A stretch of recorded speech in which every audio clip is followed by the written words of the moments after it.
While browsing awards for ideas for my next video, I came across this website which won Site of the Day on the 25th of March, and one section immediately caught my attention. Right in the center of the page, there's a continuously rotating 3D cube made up of images. As it slowly rotates, every face comes into view, creating a really premium and interactive feel.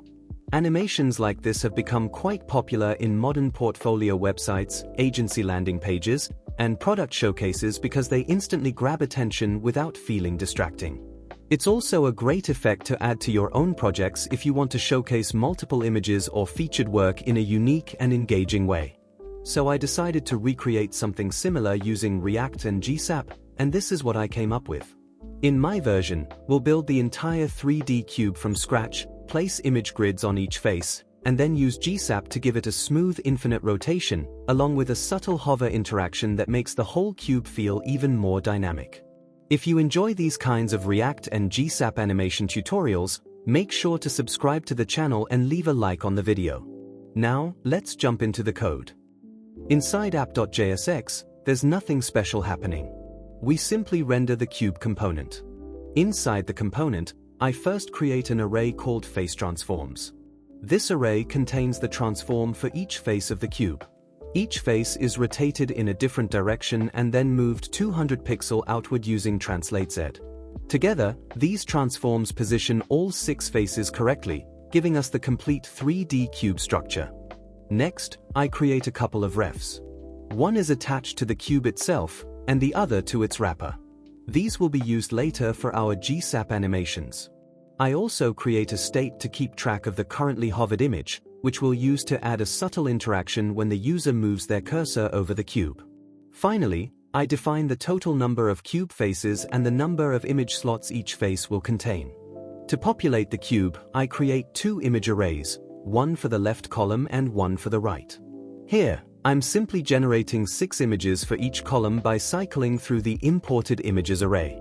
This lets us reuse the same images without manually repeating them, while still giving each face enough content to fill the layout. Now we create the main section that fills the entire screen. It uses a black background and a flex layout to position the left image column, the rotating cube in the center, and the right image column.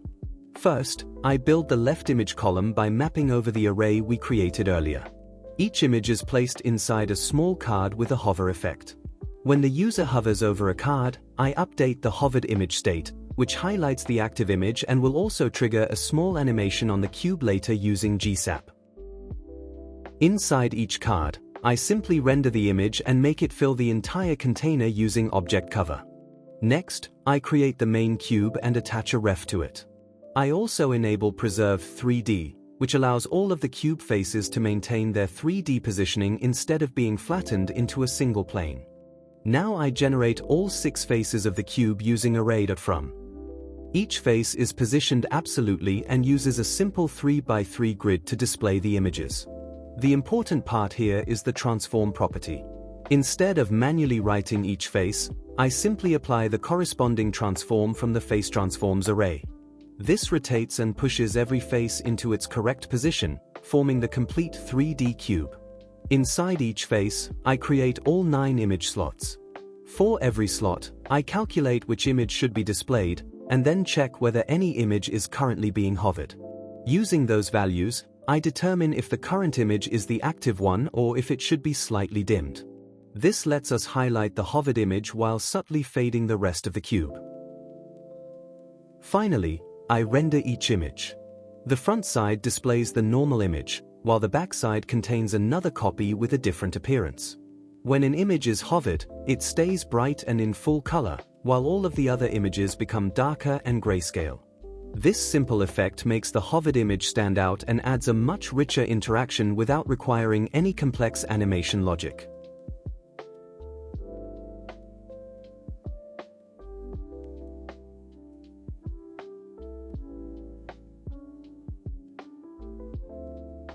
Once the cube is complete, I wrap it inside another container and attach the cube wrapper ref to it. This wrapper gives us the perspective needed for the 3D effect, and later we'll use it to animate the entire cube when the user hovers over an image. Finally, I create the right image column in exactly the same way as the left one. I map over the second image array, add the same hover interactions, and render each image inside a small card. This keeps the layout perfectly balanced, with the rotating cube in the center and the two image columns on either side. Before starting the GSAP animation, make sure the required packages are imported and the plugins are registered. The first animation is very straightforward. I simply animate the cube's X and Y rotation from 0 to 360 degrees. Using a linear ease and an infinite repeat keeps the rotation smooth and continuous, giving the cube a constant spinning effect. Since I pass CodeRef as the scope in use GSAP, GSAP knows exactly which element to work with. The second animation handles the hover interaction. Whenever the hovered image state changes, I animate the cube wrapper scale. If an image is being hovered, the cube smoothly scales up a little, and when the cursor leaves, it returns back to its original size. It's a subtle effect, but it makes the interaction feel much more responsive and polished. And here's the final result. Using React and GSAP, we built a 3D rotating cube that spins in the center of the page while responding to interaction with a subtle hover effect. Even though the GSAP code is simple, combining it with CSS 3D transforms lets you create an animation that works well for portfolios, websites, or product showcases. If you enjoyed this tutorial or learned something new, don't forget to leave a like and subscribe to the channel. Thanks for watching, and I'll see you in the next one.